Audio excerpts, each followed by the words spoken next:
우리 하나님 말씀 보도록 하겠습니다. 신약 성경입니다. 고린도전서 13장 8절에서 13절입니다. 고린도전서 13장 8절에서 13절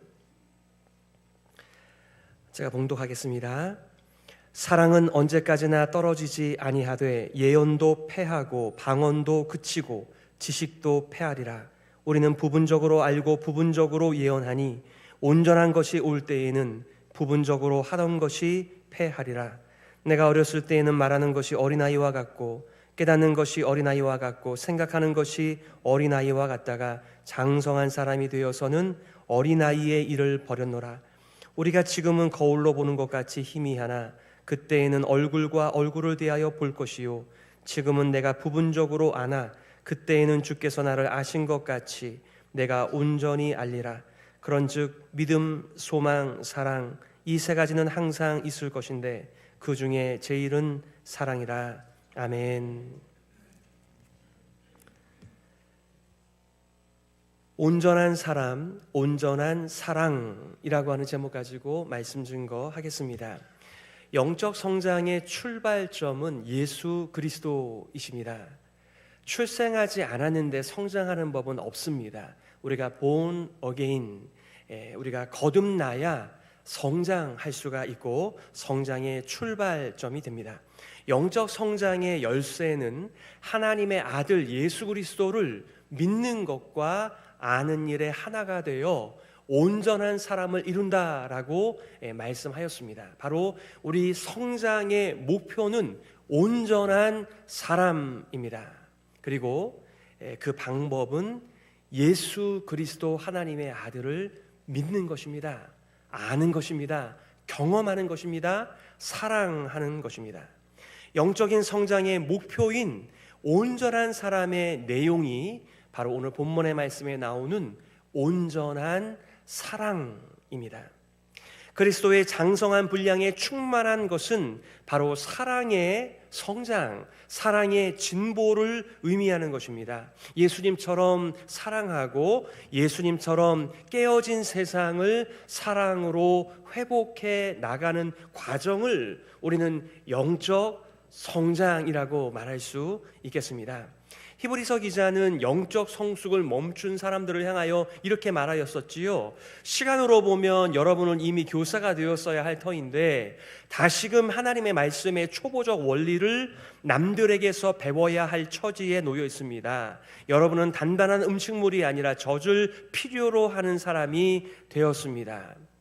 이미 성장하여 이제 다른 사람들을 섬기는 교사가 되어야 할 텐데 이제는 어린아이를 돌봐야 할 충분한 시간이 주어졌는데 여전히 어린아이들로서 다른 사람의 돌봄을 요하는 상태에 대한 이 히브리서 기자의 아쉬운 마음이었습니다.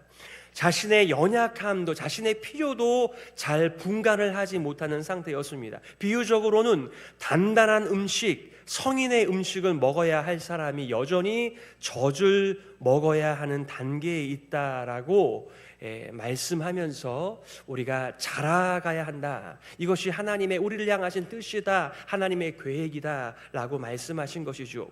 히브리서 기자처럼 사도 바울 역시 고린도 성도들을 향하여 같은 표현을 사용하고 있는데요.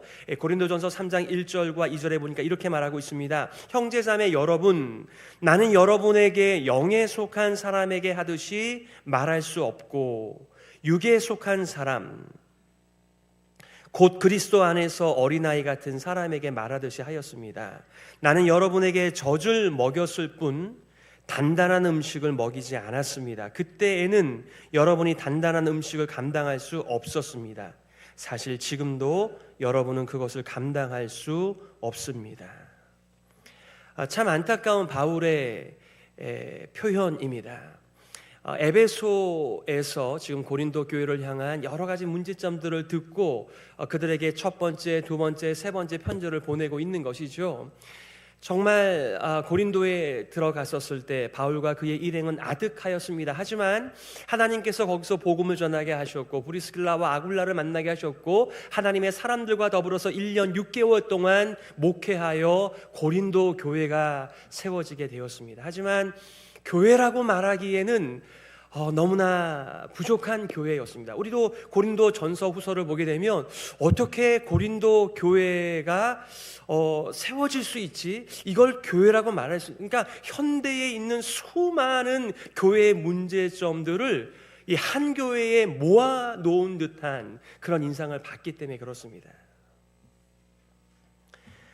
이제는 때가 되어 바울의 아주 깊은 하나님의 메시지를, 가르침을 받을 수 있어야 하는데 여전히 저 이상은 소화가 어려우니 이 어려운 이야기를 할 수가 없다는 사도 바울의 표현입니다. 나름대로는 성령의 은사들을 받았고 영적이라고 생각하지만은 실상은 아기들이었다, 육적인 사람들이었다, 이렇게 말하고 있습니다. 어떤 일 때문에 또 이렇게 특별히 사도 바울이 이런 표현을 하는 것일까요? 사실상 고린도 교회는 이방인들로 가득한 교회였겠지요. 헬라 지역이니까요. 그런데 그들은 예수님을 만나고 성령께서 베풀어 주시는 참 많은 은사를 받은 교회였습니다. 우리가 예수님을 믿게 되면 우리 안에 성령님께서 거하시고 성령님께서는 교회를 세우라고 각 성도들에게 은사들을 많이 주십니다. 최소한 2가지, 3가지 이상은 우리들이 하나님으로부터 성령님의 은사를 받았습니다. 잘 모를 뿐입니다. 그런데 그들은 성령의 은사를 받았는데 그것을 교회를 세우는 일에 사용한 것이 아니라 자신을 위하여 사용하면서 교회가 어려웠던 것이죠. 심지어는 지도자를 중심으로 분파가 나뉘어졌습니다. 나는 개바파다, 나는 아볼로포다, 나는 바울파다, 나는 심지어 그리스도파다. 이게 그분들을 진짜 팔로우해서가 아니라 정말 그분들을 팔로우했다면 그분들이 가르치고 보여주며 중요하게 여겼던 영적인 가치, 바로 그리스도 안에서 자라가는 삶을 살았을 텐데 자라가지는 않고 그들의 대표를 세워서 자신의 우월감을 자랑하는 수준 낮은 교회의 모습입니다. 세상과 동일한 가치관으로 편가르기를 하는, 육신에 근거하여 살아가는, 참 영적인 도구도 육적으로 바꾸는 이런 고린도 교회의 가장 큰 문제점은 자라가지 못함에 있었던 것입니다. 오늘 본문의 말씀을 간단하게 2가지로 요약할 수 있을 것 같아요. 첫 번째는 영적 성장은 일시적 은사와 상관이 없다. 2번째는 영적 성장은 영원한 은사와 함께 간다는 것입니다. 영적 성장은 일시적 은사와 전혀 무관한 것은 아니지만 이들의 착각처럼 영적인 은사들이 있기 때문에 저절로 성장한다, 저절로 대단하다라고 말하는 차원에서는 상관이 없다라고 말씀을 드리는 것이죠. 8절에 이렇게 말하고 있습니다. 그러나 예언도 사라지고 방언도 그치고 지식도 사라집니다. 우리는 부분적으로 알고 부분적으로 예언합니다. 그러나 온전한 것이 올 때에는 부분적인 것은 사라집니다. 사라지는 은사들이 있다는 것이죠. 일정 기간 동안에만 작동되는 은사들이 있다는 것입니다. 바로 여기 대표적으로 예언, 방언, 지식을 말하고 있습니다. 저도 어린 시절에 방언을 참 많이 사모하였습니다. 70년대 후반기죠. 80년대 전체가 한국교회는 다 방언으로 난리가 났습니다. 성령의 은사들을 받기 위하여 기도원마다 미어 터졌습니다. 저희 누나들 3명과 어머니는 방언으로 기도하고 저희 아버지와 저는 방언을 하지 못해서, 그런데 그것이 마치 우리의 간절함의 부족이나 기도의 부족에서 나오는 것처럼 그렇게 목사님들이 가르쳤습니다. 그래서 아주 전형적으로 그 당시에는 그 기도원에 있는 수많은 소나무 하나 붙들고 아니면 잣나무 하나 붙들고 그것을 뽑으면 이 방언을 한다, 이렇게 말도 되지 않는 얘기들을 하여서 애매한 나무들만 흔들렸죠. 그거는 저의 초등학교 시절이었습니다. 중고등학교 때도 마찬가지였습니다. 수련회를 가면 아이들의 방언을 받습니다. 그런데 방언을 받지 못할 때 열등감에 시달립니다. 하나님의 은사를 쟤는 받고 나는 못 받았다. 그러니까 성경에 나와 있는 은사들 말고도 수많은 성령님의 주시는 은사들이 있습니다. 그 은사들을 가지고 주님의 몸된 교회를 세워가는 것입니다. 그런데 그것을 가지고 서로 간에 누구의 은사가 더 큰가, 더 귀한가, 이것을 가지고 싸우고 있으니 교회가 더 단단해지고 견고해지기보다는 더 분열을 경험하는 것이죠. 고린도 교회는 예언과 방언과 지식 이 세 가지 은사를 지나치게 좋아하며 그러나 잘못 사용하였습니다. 오히려 예언과 방언과 지식은 영원히 완성이 될 때 사라지게 될 것이라고 말하고 있습니다. 온전한 것이 올 때에는 부분적으로 하던 것이 패할 것이기 때문이라고 말하고 있습니다. 우리는 성경도 마찬가지입니다. 우리가 성경 공부를 합니다. 성경 암송을 합니다. 그러나 전 이런 생각이 들 때가 있습니다. 이 성경을 이 머리에, 이 가슴에 그냥 완전히 좀 넣으면 참 좋겠다. 특별히 시험 볼 때 더 그랬습니다. 안 되지요. 문제는 성경을 모르는 이유 때문에 부족한 것도 있겠지만 성경을 알아도 안 되는 것들이 교회 안에 많이 있는 것을 우린 경험적으로 알고 있습니다. 사실상 오늘의 온전함은 내일의 온전함이 오기 전까지만 온전한 것입니다. 내일의 온전함이 우리에게 올 때 오늘의 온전함은 부분적인 것이 되고 미성숙한 것이 되니까요. 여러분, 예언과 방언과 지식이 다 중요한 주님의 몸된 교회를 견고하게 세우며 또 세워가는 일에 분명히 필요한 것이나 그것들은 온전한 것, 영원한 것이 올 때까지만 작동되는 것이다. 이렇게 말씀하고 있습니다. 그렇게 초등학교 시절에, 그렇게 고등학교 시절에 그때에도 이 고린도전서 13장이 있었습니다. 그런데 많은 사람들이 눈이 닫혀 이 말씀의 의미를 깨닫지 못한 채 성령의 은사를 잘못 사용하던 시절들을 우린 다 경험하였습니다. 두 번째 메시지는 영적 성장은 영원한 은사와 함께 간다는 것입니다. 오늘 8절과 13절이죠. 사랑은 없어지지 않습니다. 그러므로 믿음, 소망, 사랑 이 세 가지는 항상 있을 것인데 그 가운데서 으뜸은 사랑입니다. 고린도인들은 지혜와 지식을 매우 중요하게 여기는 사람들이었어요. 그러니까 세상에서의 그 가치, 그 지혜와 지식의 비등가가 되는 교회의 영적인 유산들을 그렇게 갖다 붙이기식을 한 것입니다. 그러니까 교회 안에서 이런 예언을, 방언을 말하는 것을, 그리고 지식을 중요하게 여기면서 이것이 더 나은 은사라고 하는 이런 갈등들이 오히려 하나님의 은사로 말미암아 교회 안에서 빈번하였던 것입니다. 그리스도인치고 성령께서 주시는 은사가 없는 사람이 없습니다. 다 성령께서 물 붓듯이 은사들을 부으셨습니다. 그런데 그 은사를 사용하지 않는 거죠. 그 은사를 올바른 용도를 따라 사용하지 않고 있는 거죠. 이 사용법에 대해서 무지하기에 자기를 위하여 사용함으로 교회의 하나됨을 깨는 고린도 교회였습니다. 하지만 바울은 이 일시적인 세상을 본받지 말고 세상의 방식으로 하나님의 은사를 사용하거나 다룰 것이 아니라 항상 있는 영원한 믿음, 소망, 사랑의 마음을 두라고 말합니다. 가끔 저도 뒤를 돌아봅니다. 지난 안식년을 통하여 제가 목회했던 버지니아에 머물면서 이런 생각을 해보았습니다. 그때 메릴랜드 베델 교회에서 그 맥클린 교회의 청빙서를 받았을 때 내가 그 청빙서를 어떤 이유에서 사인을 하였는가, 그리고 7년을 넘도록 담임 목사를 하면서 그때의 삶에 나에게 무엇이 부족했을까? 예언인가? 방언인가? 지식인가? 사랑이었습니다. 지나간 헤브론의 사역도 마찬가지였습니다.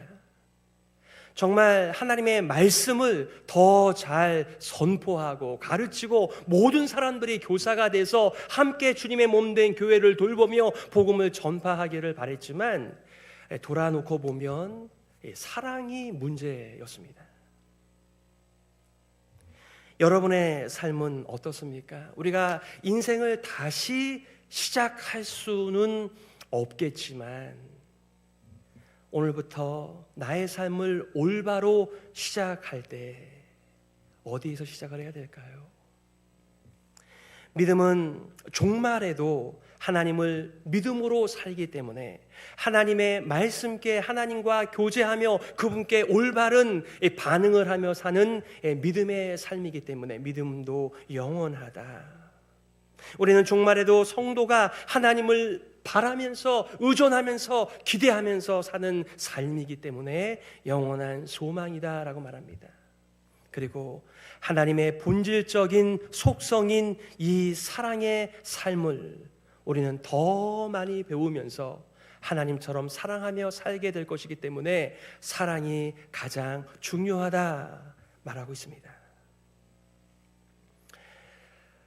여러분, 내일의 소망이 바로 오늘을 살아가는 삶의 계획이 됩니다. 방향성인 것이죠. 그러니 우리가 올바로 다가오지 않았지만 미래를 소망하는 약속의 말씀을 붙들고 소망 가운데 살아가는 것은 바로 오늘을 잘 살아가는 중요한 첫 단추입니다. 그러기에 고린도전서 14장 1절에 이렇게 결론을 맺고 있죠. 사랑을 추구하십시오. 신령한 은사를 열심히 구하십시오. 특히 예언하기를 열망하십시오. 아멘. 바울은 고린도 교회가 성령으로 세례를 받았고 성령의 은사들로 풍성하게 체험을 받았음에도 불구하고 사랑이 부족해서 은사를 사용할 줄 몰라 육적인 그리스도인이고 젖을 먹어야 하는 상태임을 안타까워하였습니다. 내가 무슨 은사를 가지고 있는가가 중요한 것이 아니라 내가 받은 바 은사를 사랑으로 어떻게 사용할 것인가가 문제입니다. 가만히 보니까 성령의 은사들이 필요 없는 것처럼 여겼지만 성령의 은사들이 무가치한 것이 아니라 사랑이 없는 은사가 무가치한 것이죠. 고린도 성도들은 착각하였습니다. 내가 은사를 가지고 있기 때문에 마치 어른이나 된 것처럼 그렇게 말하며 행사하였습니다. 하지만 사도 바울의 말은 너무나 명쾌합니다. 아무리 많은 은사를 받았다고 할지라도 세상과 견줄 수 있는 은사가 있다고 하더라도 그것을 사랑으로 사용하여 주님의 몸된 교회를 세우지 않는다라고 한다면 오히려 교회의 분란을 일으키는 도구가 된다는 경고이기도 한 것입니다.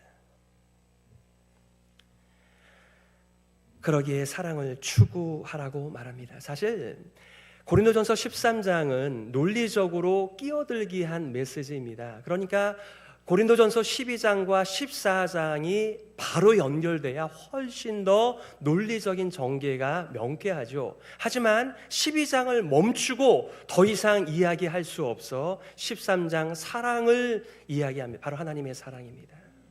우리는 사랑이신 하나님께 사랑을 배워야 되는데 어깨 너머로 타락한 세상에서 사랑을 배워왔습니다.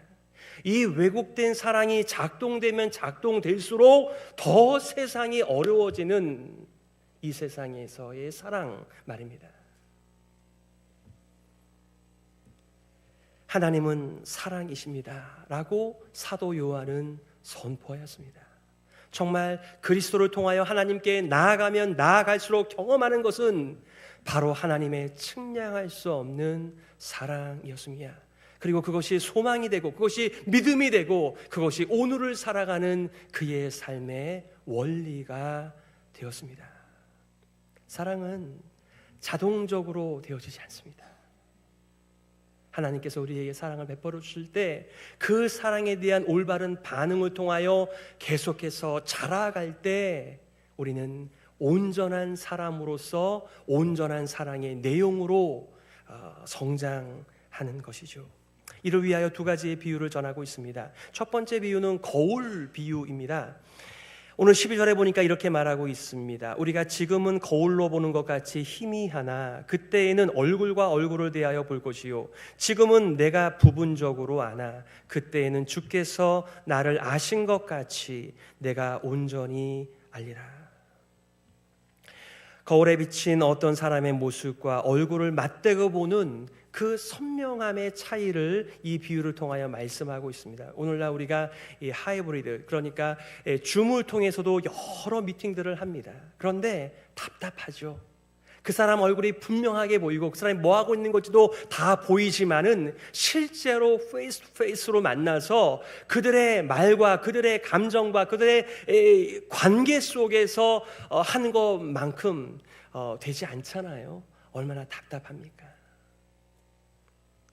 그런데 그런 온전하게 하나님을 배우는 날이 있다는 거죠.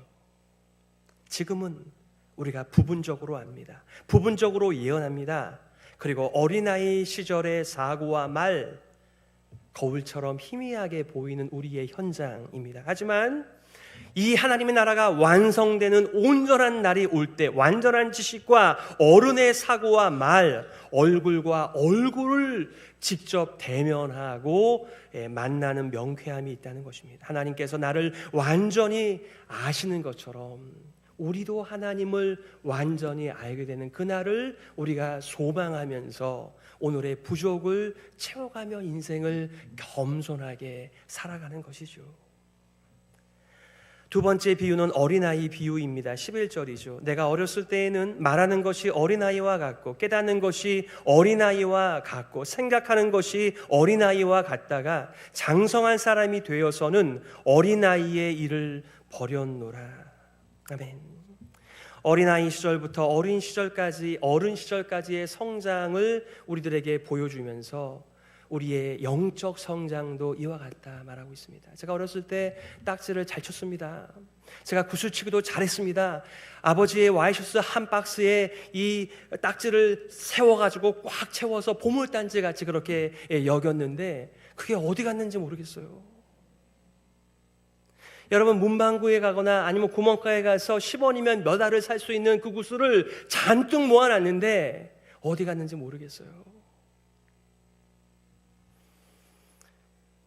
여러분 제가 이 나이가 돼서도 딱지 모으기를 하고 있고 딱지를 소중하게 여기고 있다면 구슬치기 하면서 구슬이 늘어가는 것에 나의 가치를 두며 인생을 살아간다면 얼마나 우스운 모습입니까? 아니 그게 필요 없다는 게 아니고 그 시기에는 필요했죠. 그러나 그 다음이 있잖아요. 여전히 우리가 딱지를 모으고 구슬을 모으며 인생을 살아가는 가치를 거기에 부여한다라고 한다면 우리는 그렇게 인생을 마치게 될 것입니다. 그래서요 히브리서 기자는 이렇게 권면하더군요. 우리가 이 소망을 가지고 있는 것은 영혼의 닷 같아서 튼튼하고 견고하여 휘장 안에 들어가나니. 여러분 휘장 안이 어딥니까? 바로 지성소 아니에요? 하나님을 우리의 면전에 모시며 그분을 대면하는 바로 그 장소에 들어간다. 어떤 사람들이 영혼의 닻을 이 믿음 가운데 내린 사람들 말입니다. 여러분 큰 배들이 이렇게 육지에 정박하기 위해서는 이 닻을 깊이 있게 내려놔야 이 배가 흔들리지 않아야 정박을 할 수 있는 것과 같이 우리 영혼의 여행도 그와 같다고 말하고 있습니다. 오늘날은 후기 현대 사회를 살아가면서 정말 참을 수 없는 가벼움의 극치의 세상을 살아가고 있습니다. 뭔가 많은 것을 보고 듣고 누리는 것처럼 보이지만 정말 한 곳에 정박하지 못하는 사람들처럼 떠도는 인생을 살아갑니다. 저는 시편 1편의 생각이 납니다. 의인과 악인을 비유하면서 악인은 그렇지 않으며 바람에 나는 겨와 같다 말하고 있습니다. 하나님의 살아있는 말씀이 우리의 삶의 소망이 되고 믿음의 내용이 돼서 이 사랑의 삶을 추구하며 자라가고 우리가 단단한 교회가 되어 세상에 깨어진 것들을 치유하며 회복하는 하나님의 마음은 안중도 없고 그저 내 살 길만 찾아가는 우리의 부족한 모습 말입니다. 너 왜 이렇게 어리니? 이런 말이 아니잖아요. 왜 자라가지 않고 여전히 그 자리에 있느냐는 메시지입니다. 말씀을 정리하겠습니다. 여러분, 계속해서 영적 성장 시리즈의 메시지 들으면서 자라가고 싶지 않습니까? 이제는 좀 어린아이의 생각을, 어린아이의 말을, 어린아이의 행동, 유치한 것들을 좀 내려놓고 좀 어른처럼 생각하고 어른처럼 말하고 어른처럼 삶을 살아가고 싶지 않으신가요? 그게 하나님께서 우리에게 주신 마음이세요. 여전히 우리는 많이 배가 고픕니다. 신년 특별 새벽 기도회에 참석하면서 함께 말씀을 배우면서 하나님의 율법을 통한 우리 인생들을 향한 마음을 배우면서 함께 기도하는 시간이 참 좋았습니다. 계속해서 우리를 향하신 하나님의 사랑을 말씀을 통하여 깨닫고 느끼며 누리며 계속 기도하시기를 바랍니다. 무엇보다도 무엇을 위하여 기도해야 될까요? 여러분에게 나눠드린 공동의 기도 제목을 위해서 꼭 기도해 주시기를 바랍니다. 하지만 더 중요한, 요즘에 제가 암송하고 있는 구절인데요, 에베소서 3장 14절 이하의 바울의 기도의 내용입니다. 이러므로 내가 하늘과 땅의 각 족속에게 이름을 주신 아버지 앞에 엎드려 비오니, 그 내용이 무엇일까요? 그의 영광의 풍성함을 따라 그의 성령으로 말미암아 너희 속사람이 강건하게 하시오며, 바로 그것이 성도가 속사람이 자라간다는 것입니다. 여러분들은 여러분의 가족들, 여러분의 교우들의 성장에 속사람의 강건함을 염두에 두시면서 하나님 앞에 기도하고 계십니까? 더 나아가 그는 이렇게 기도했습니다. 하나님, 우리 성도들이 사랑의 원천 그리스도의 사랑을 깨달아 경험하게 하여 주시옵소서. 능히 모든 성도와 함께 지식에 넘치는 그 너비와 길이와 높이와 길이가 어떠함을 깨달아, 이렇게 말하고 있는데요, 이 존 스타트 목사님은 이것을 이렇게 풀었어요. 너무나 귀한 말씀입니다. 그리스도의 사랑은 모든 인류를 충분히 끌어안을 만큼 넓다.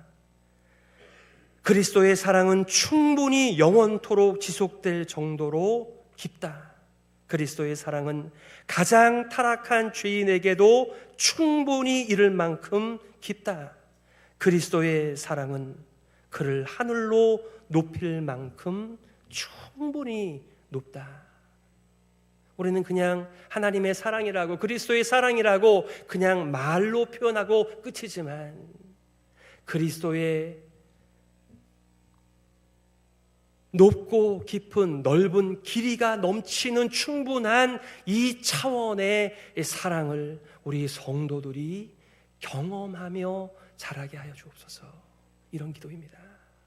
우리가 정말 우리 자녀들에게 기대하는 바가 아닌가요? 어른이 되면 좋겠다, 성장하면 좋겠다. 그런데 하나님께서도 우리를 향하여, 교회를 향하여 그 마음을 가지고 계신 것이지요. 하나님처럼 사랑하라고, 예수님처럼 사랑하고, 예수님의 하나님의 장성한 분량, 하나님의 충만하신 것으로 온 교회가 충만해져 교회를 볼 때 하나님이 계시되는, 그렇게 자라가는 교회를 말씀하신 것입니다. 2024년 새해를 맞이하여 여러분의 소망이 오늘의 삶의 방향을 결정합니다. 그러니 하나님께 간구하시면서 이 그리스도의 장성한 사랑의 분량에까지 자라가는 일에 우리 모두가 쓰임받으면서 세상을 회복하는 일에 쓰임받으시는 여러분 모두가 되시기를 예수님의 이름으로 축복합니다. 아멘.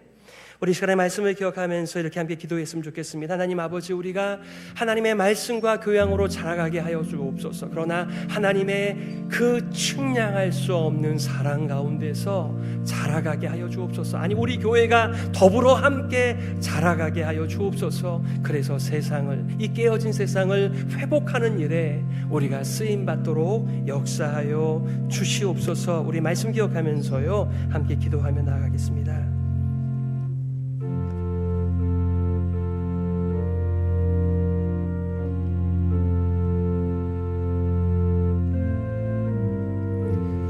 하나님, 은혜를 감사합니다.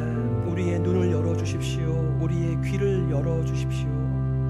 하나님처럼 세상을 바라보고, 하나님처럼 교회를 바라보고, 하나님처럼 사랑하며 인생을 살게 하여 주시옵소서. 저는 너무나 어린아이 같습니다. 생각하는 것도, 말하는 것도, 행동하는 것도 참 우리의 계획도 너무나 유치할 때가 많습니다. 하나님이여, 우리를 불쌍히 여기셔서 창조주를 닮아가는, 성장하는, 사랑하는 우리 교회가 되게 하여 주시옵소서. 하나님 아버지, 은혜를 참 감사합니다. 하나님께서 여기까지 인도하여 주셨습니다. 그리고 우리는 다음 길이 우리 앞에 있습니다. 정말 그리스도를 이 땅에 보내어 하나님을 알게 하시고 하나님의 사랑으로 우리도 사랑하며 살아갈 수 있도록 불러주셨사오니, 우리 2024년도에 서로를 격려하며 사랑과 선행을 격려하는 살아있는, 성장하는 교회가, 성도가 되게 하여 주시옵소서. 살아계신 예수 그리스도의 이름으로 기도드리옵나이다. 아멘.